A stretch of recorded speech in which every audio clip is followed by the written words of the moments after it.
Hey everyone, Coach Patrick here from Endurance Nation, back with another post-race podcast. We have a special guest today, a member of the team, Eugene, 72 years old, doesn't look a day over 60, loves the half-Ironman distance. He just recently raced and earned a roll-down slot to Worlds in Finland, which I want to learn all about, including how you pronounce that city. He's done a ton of races, over 30 since the half-Iron distance since 2010. I'm reading his bio, which I really appreciate your organization. And he's done 6 full Ironman races in that time range as well. In the Worlds, this is going to be your 5th time around the Worlds, which is incredible. You've been a long-time member of the team, and I'm excited to have you on to just not only talk about competitive racing for you and what that means and what drives you, but just to learn a little bit more about maybe some of your secrets to racing, because we can all get better. So, Eugene, welcome to the podcast. Thank you. It's great to be here. Yeah, totally. I'm super excited. All right, I did a little bio thing in the beginning there, and thanks for sending it along. But what brought you to triathlon? What was your path? Did you start out as a triathlete, or were you a runner or a cyclist? In college, high school and college was cross country and track. And Okay. I did race 1 year in track in junior college. Okay. But Vietnam was calling. We were going through not a draft, but a Mhm. lottery. My lottery number Okay. was low, and my academic grades were also low. So Highline invited me to leave, and I had to join the military. And so that's what I did. It allowed me to grow up and realize the importance of education. But so that 4 years was actually well worth it. I was fortunate that I didn't have to see action in Vietnam. I was mostly on ships and stationed on ships through Southeast Asia. But we did take Marines to Vietnam, drop them off, and pick up last year's Marines and bring them back to Japan. So we were Okay. doing this circuit back in those days. But when I got out of the military, then enrolled at the University of Washington. But my passion was always track and running. And so I Okay. was a 10K marathon guy. So I All ran right. as many 10Ks, as many as half marathons, and as many marathons as I could. I stayed in the military as a reservist, and I joined the National Guard marathon team. And the tip of the iceberg there was the Marine Corps marathon. So if we were a Right. good enough state team, we could qualify to go to Washington, D.C. and run in that race. Okay. And I think I set a PR sometime in the 80s Mhm. at that Marine Corps in Washington, D.C. About 3:03 was my time. Okay. Um, Wow. and then I had a number of 3 hours and 2 minutes. I just had a really Right. tough time breaking 3 hours. One was in Mhm. Nebraska. That's where the National Guard would have their race. Okay. And so I ran a boatload of race marathons there, and Mhm. probably ran a dozen marathons, Seattle marathons over the Okay. years. But in the mid to later 80s, my oldest son was doing Mhm. triathlons, and he had joined a local club, Mhm. and he really encouraged me to join. So I did, and we raced a number of years together. And he ended up Awesome. morphing off into mountain biking, and I stayed with triathlon. Okay. And I had a lot of success doing sprints in Olympic distance. And I was always in the mix, a top 10, 15%. But I wasn't quite ready to break out and do the half. It took me a lot of years to find the Mhm. courage to do that. I found after doing 2 or 3 of them that I really Mhm. loved that distance. Okay. And so I started doing those races in the probably in the 90s, and then started really wanted to do Ironman as well. Coeur d'Alene was the closest to my home, and so Okay. those first 3 Ironmen were in Coeur d'Alene. And I was about a Mhm. 12:30 guy back in the Okay. early days, and then my last Ironman was in Boulder. I'm going to say 7 or 8 years ago, and that was about 14 hours. Okay. But I continued to do halves, had Mhm. injuries along the way. I Sure. had one ruptured Achilles tendon.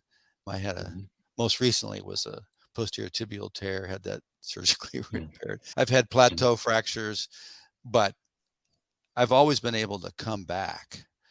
and people would say, "It's time for you to retire." I've never felt like retiring, A, and B, Mhm. I love competition. I love the Ironman, and I love running, and I love cycling, and I love all 3 venues, and I'm pretty consistently a 3-day-a-week cyclist. I try to get 4 rides in a week, and I try to run every other day, but I try my best to follow the plans that are given to me, Okay. and I get great feedback both from Matt and yourself on my training, and I like to let you all in on how I'm doing. So whenever I see a request to say how it's going, I always like to fill that in. Thank you. Thank you. Well, like what I was saying before we joined in, I think a large part of the team is paying it forward and just learning how people race, what they do. I also came from a running background, not to the sport, and I definitely enjoyed some early success because most triathletes weren't great runners when they started. So at least I felt like I was always strong at the end of the event Yeah, until I started getting, as you get more competitive, then you have to get good at all the other things too, right. which can be a challenge. Yeah. Yeah. So I'd be curious for you, what do you, you started off as a runner, but then if we were to ask you now, what's your go-to discipline where you're like, okay, this is where I get to, have my fun, but also make great progress within the race. I recognize that it's important for me to work on my weakest venue, which is cycling. And it's getting to the point to where sometimes the other athletes are so far ahead by the time I get to the run that I may not be able to catch them. It was always my strategy, come from behind Right. and pass all those guys that passed me on the bike. Sure. But there's a point of you can't, as good a runner as you might be, you can't always catch those Mhm. guys. But running, for sure, I'm almost always first out of the water. So I'm a really Okay. strong swimmer for my age. So swimming has been about the same, about 40 minutes for 1.2, 38 to 40 minutes, but I've been able to keep that consistent over the years, but I Okay. haven't increased my swim speed. My bike this year, for some reason, is a little slower than I'd like it to be, and so I'm working hard on that. Mhm. My running continues to be, it had really took a hit when I had this posterior tibial surgery Yeah. about 20 months ago, and I could only run about a 12-minute mile. Now I'm touching the last mile there in St. George was 9 minutes. And Nice. that's the first time I've touched 9 minutes in 18 months. And so obviously it's there. And I need to trust in that and work on that Mhm. and improve Mhm. on that. But at the same time, I need to improve my hill climbing and Mhm. my cycling. Yeah. And so, Also, I yeah, was going to say, also you need to stay healthy too, right? I feel as right. though you have insight to from your experience, like managing injuries and knowing, having bumped up against the line and crossed it a couple of times to know, ooh, I can do X, but I can't do 2X or X plus two. I have to Right. feel those areas out. Yeah, Mhm. so I've had those challenges. The biggest challenge I had was in 2019. I had while I was doing a swim workout, a coach swim Mhm. workout, had a heart attack in the Mhm. pool, and I had a little bit of denial, and I wouldn't let the coach call 911, and I drove myself home, which of course was a mistake. But my wife, being quite assertive, drove me to the emergency room. I told her to Mhm. take me to an urgent care, and she wouldn't do that. Anyway, I fortunately, I had some flow during Mhm. this event, and they were able to put 3 stents in. So Uh, that artery in my heart was the LAD. So I had 3 stents put in, and I knew almost instantly that my heart was well again. I knew mhm. my pipes were clean, and I was no longer short of breath. I wanted to come back sooner from that, but Mhm. the local triathlon club who I was Mhm. swimming with wouldn't let me back with them Oh, until I went sure. through 50 sessions of cardiac rehab, and so Okay. I did that. And Mhm. my career is in medicine. I'm a retired physician Yeah. assistant, and I did cardiology. So I became not only their star cardiac rehab patient because instead of Mhm. walking on a treadmill, I was running 8-minute Mhm. miles on a treadmill. But I Right. was also helping them because I was qualified and credentialed at the very same hospital where Okay. I was getting my cardiac rehab. So I helped the nurses as much as I was being helped. Nice. And so I'd help patients get up and down. I actually found that very rewarding, in that Mm, that those 3 months or 4 months of cardiac rehab forced me to slow down, decide what I wanted to do, and give me a mhm. little insight to the importance, how important this was to me Yeah. as Mhm, a triathlete. mhm. It was hugely important, so I'm pretty compliant, 100% compliant with my medicines, and Okay. uh, and I bet my wife cooks a pretty good Mediterranean diet, Mm, and just doing all the things I need to do. okay. And so for a lot of reasons, triathlon and continuing to improve is critically important to me. Yeah. No, I really want to dive in that. First, I have to give you a hard time because I love how you included like tendon issues and stress fractures before we talked about a heart attack, just in the ratio of injuries and setbacks. But I do want to touch on the setback piece for you because I think that's really insightful. A lot of times when athletes experience setbacks, they talk about all the things they can't do. I can't run. They tell me I can't bike. I can't sweat. I can't, like, it's full of can'ts. And I really appreciate that it really struck you about how important it was for you as a person, right? Like that sort of the lifestyle of being active and the opportunity to train and race and so on. And that you got into that. How you strike me as someone who's fairly observant, sort of overall, but how did you find a way to stay connected when you knew you couldn't do the things, right? Like aside from being helpful at the hospital, like what was your Yeah, that's tough, because while I couldn't while I couldn't get in the water with and Mhm, swim with the team mhm, that's raised the bar locally, that's where I mhm. would do my swim training. I just went to the pool on my own, Okay. and I would try to get there when I knew other teammates were swimming, Okay. and so would have our mini own training camp. Oh, okay.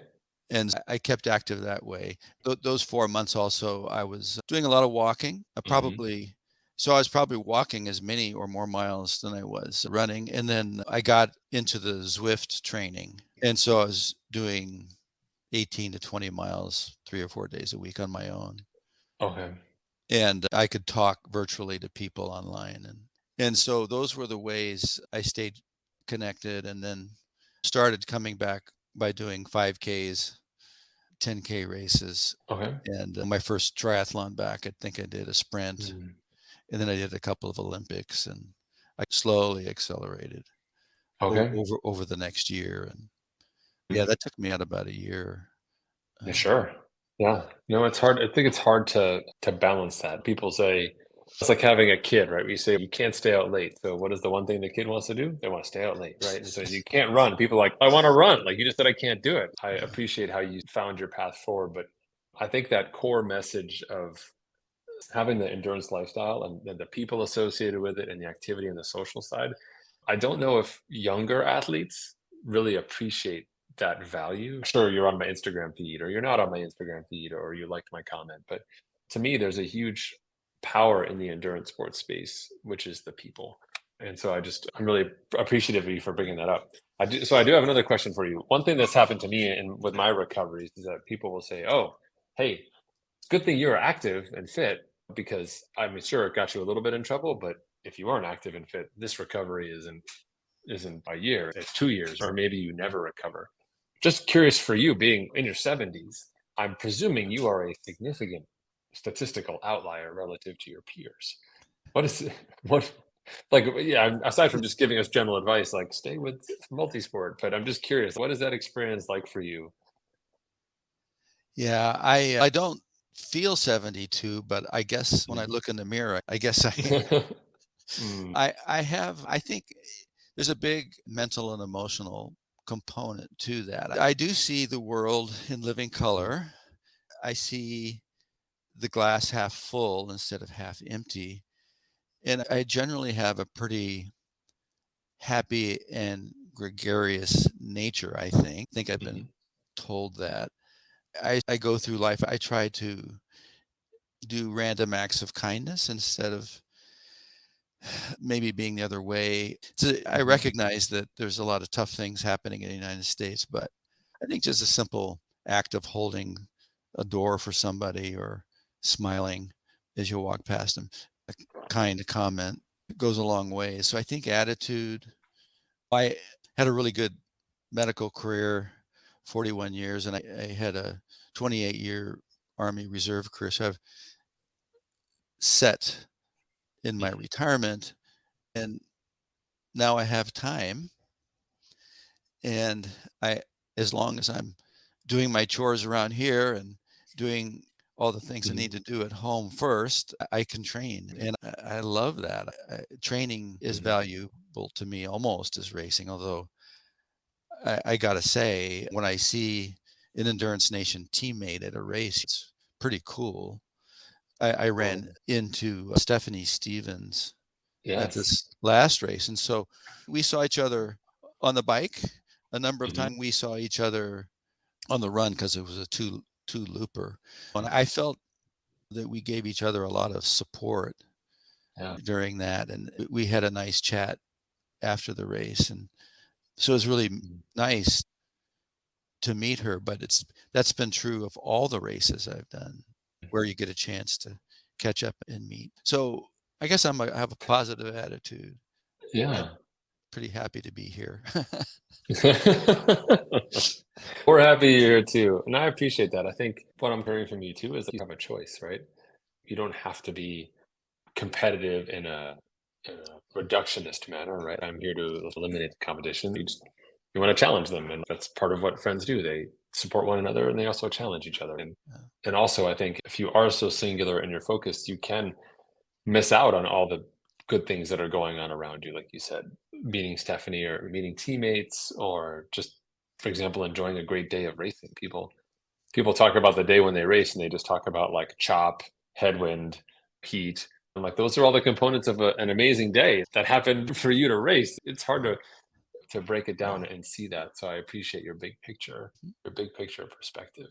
I love that. I also like that you have to do your chores. You're not alone. When I look at Al Truscott and some of our other athletes who fall in your age bracket, they're very clear that they are doing their chores. And I don't know if that's a function of just years of being married and knowing, hey, I've got to fill my duties before I go have fun. But I love that aspect as well. I think Uh, it's so true. yeah. That's so Yesterday fun. was window cleaning day after I Oh, did my 10K, and we're having a heat wave here, and the temperature in Seattle is in the 90s.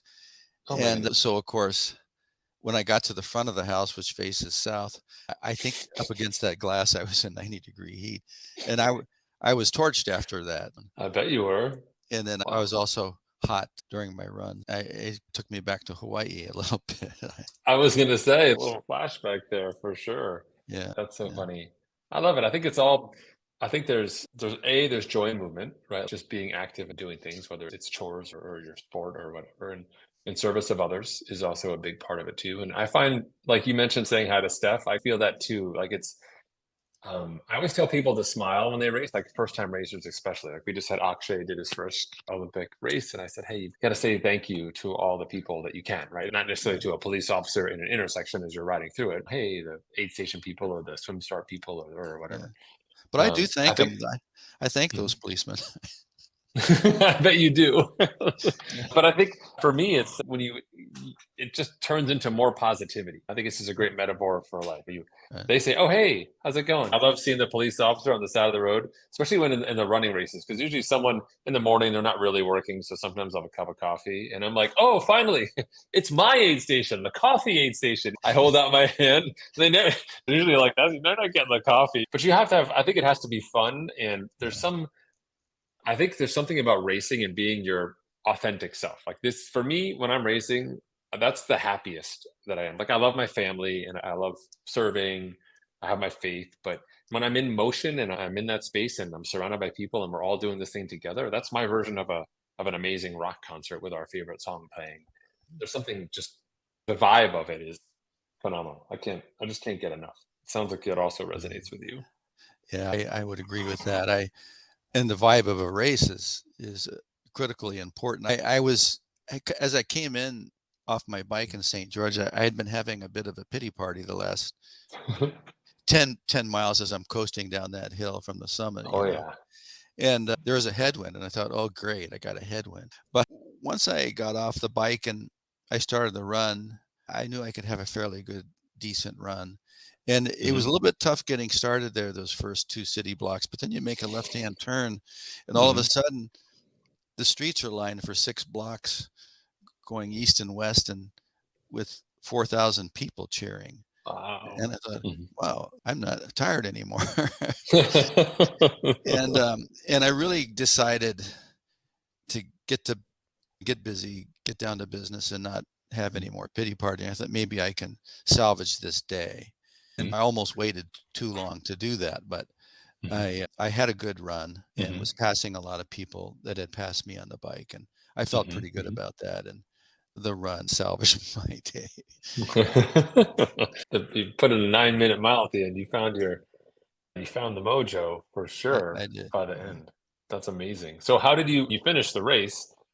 Are you aware? I never am aware of where I am in my age group. Sometimes people will say things to me, but my brain doesn't work super well. I just know if I'm having a good day for me or a non-good day. Did you know where you were finish wise or? I didn't know where I was overall. I Mhm. suspected I was way back, but my wife said to me, I had a chance to see her twice on that return, the first loop.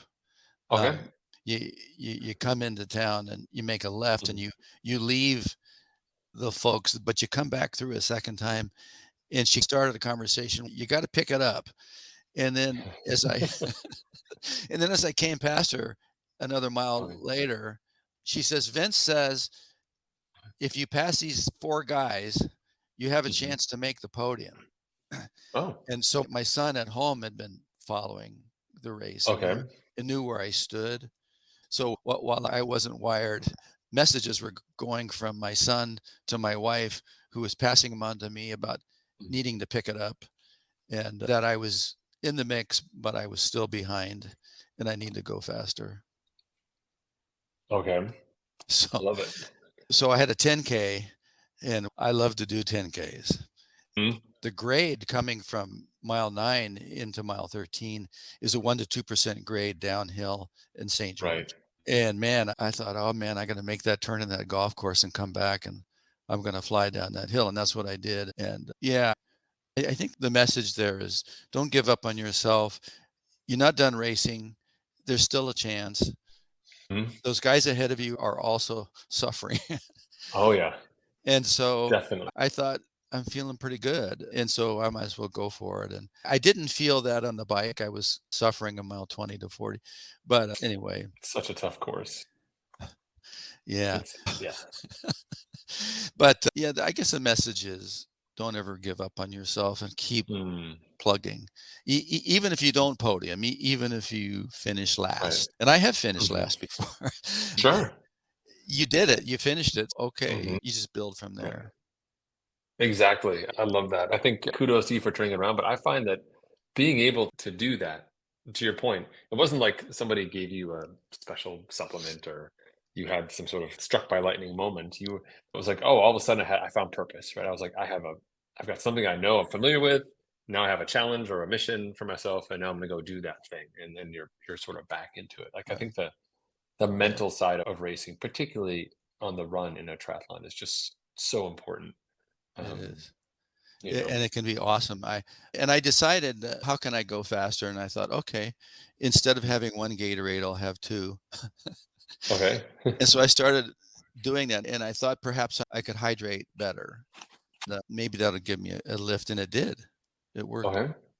That's fantastic. And so I doubled up on my All right. That's nutrition. smart. It's right. It's not just hopes and dreams. You need it. You need the food. You need the calories. Right, So I think that's another sign of experience for you, not just right. someone half your age would say, run faster. And you're like, ooh, fuel and then run faster. Yeah, so I decided, what could I do? So fueling, doing that, once I figured that Mhm. out, it was that was also okay.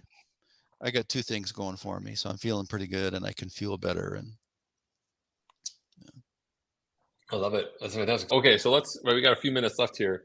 Let's talk about this. Okay. So now 70-point worlds. I'm presuming you knew it was in Finland before the race, but did you actually do any sort of research on it, or were you just go back to Worlds? no, no research.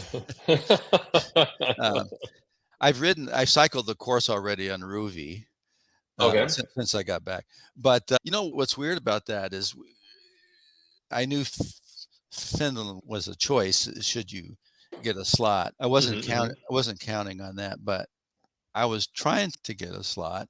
And what motivated me was Ironman had a few extra slots at the St. George race because this is a North American championship. So I think instead of 30, there were 45 slots. And being Oh, a 72-year-old guy, usually we only get one slot. So I had to be pretty high, and I had to count on the fact that maybe the guys who were faster than me had already gotten a slot. oh, I see. Okay. And I hung out for the roll down, and my name was called up right away because they knew that the other two guys had already been selected. So, Oh, okay. yeah. And then I was told by other triathletes, well, you're going there, you're not going to be able to get a condominium and anywhere to stay. And my Mm. wife was able to go to the Ironman travel agency, and she got a slot before we were home from the venue. Oh, wow. Um, Amazing. that afternoon, we got a place to stay, and then we started talking about, oh, this is going to cost a lot of money. But I told her, I said, I'm 72. I don't know how many more chances at this I'm going to have. I need to take this. I really like the course. I can tell I'm Okay. going to like the course. And so I'm pretty, pretty excited about the opportunity. Yeah, you should be for sure. Well, you earn it for sure. And it sounds like your wife is actually like a phenomenal teammate. I think she may be a large part of your success. She's a large part of my success. Yes, I hear She that for is. sure. It's not always easy for her because they're Yeah, long right? days and there's a lot of waiting and it's hot. And but she knows where to find the local library and get into air conditioned spaces or Wait a minute. walk. I think I need to do a podcast with her just to how to spectate properly. Yeah, Maybe that's our second version. she knows how. Okay. She knew how in Coeur d'Alene to find air Okay. conditioned spaces at the local hotel when we were doing Ironman. Nice. All right. So how, okay, between now and Finland, you've got some training time. It sounds like you're going to fill it with some other races. Like Yeah. what's going to be your focus for the rest of the season in terms of getting ready for that race? Yeah, primarily as far as the three Mhm. venues, I need to maintain the swim. I think I can get a little bit faster even in that, Mhm. and I have to, soon I'll start open water locally. The lakes are still, I think, 50 in the mid 50s here, but Yeah, yeah. I'm going to be doing a lot of open water swims for that, along with the pooled Mhm. workouts, at least 2 days, Mhm. and then a day or two of open water, and then on the bike I'm gonna probably ramp up my distance and my climbing skills on the bike, Okay. Okay. and then on the run maintain. But I think I can push it a little bit. I have to be careful with that left foot not to overdo it. But Yeah, so I think exactly. 25 miles a week is a good week of Hmm. running, and Totally. I'll probably do more fartlek running. Okay. Um, Smart. so that was something I did a lot in college and Hmm. after college, and I'm just gonna do that. There's a physical therapist in the swimming group who does a Hmm. track workout on Monday afternoons, and so I'm Okay. gonna try to. And there's about 20 athletes that go to his workouts, and so Great. I'm gonna start doing some track workouts. Hopefully, he'll let me do 250s instead of 440s at first, just a little Yes. slower to begin. I don't want to. 100%. I don't want to do long sprints at first, No. um, but I think he'll be kind to me. I hope. I think so. I think so. But you're training for worlds. I think you can find a Yeah. way. But So, I so I appreciate was you. so I was thinking of those things, and I don't think I have to do anything nutrition wise as far as my regular diet. You know, I'm getting close to optimal weight. Okay. If I had lost weight, it might be 2 or 3 pounds, but that's all. I was gonna say, yeah, that's hard, especially when you just raced too. You're pretty fit to begin with. Okay. Well, Yeah, fantastic. I'm fatigued. This week I'm tired, but Ah, it's the first week after I raced. It's okay that I'm tired. 100%. I just came back from my trip, my trip I did to Spain, and it took me all of last week to feel like a human being again. And the combination of the training and the jet lag was brutal. No, and I was followed that Mm. 300-mile race of yours, and I Mm. just thought, "Oh my gosh." I think I commented on that. Yeah, you But, did. Yes, we've all got our own little things to something. I need a motivation. I need a carrot out there. So and for then me, it was the travel. Seeing the yeah. people. Yeah, so, yeah, that's the great thing of Mm. having you be the coach is and Matt as well, is I can see Mhm. you guys are both out there doing more than I can do, and Mm. it's pretty impressive. Well, we got to keep up with the Joneses. You're not. I think if we were to do some sort of age-graded scale of awesomeness, you're pretty high up there, my friend. Oh, Like, thank you. don't dismiss yourself by any means. This has Yeah. been fantastic, Eugene. Thank you for clicking all the buttons and getting in here and just sharing your perspective. I appreciate it. And hopefully we can recap maybe after Finland. You can tell us a little bit about it and Yeah. kind of Yeah. understand what that's like. I know there's some Yeah. athletes who like to go, who are interested in qualifying for and going for worlds, but don't understand that experience. So maybe next time we can touch more on sort of Yeah, your I'd experience love doing to those do that. events. All right. Love to do that. Fantastic. Yeah. All Well, I right. appreciate your Well, time. same. Thank you so much. Enjoy getting into the schedule. I look forward to seeing the workouts trickle in and Okay. keep the energy coming. I think right now you and I are directing all of our energy to Steph Stevens as she hopefully recovers speedily from her treadmill Yeah. mishap.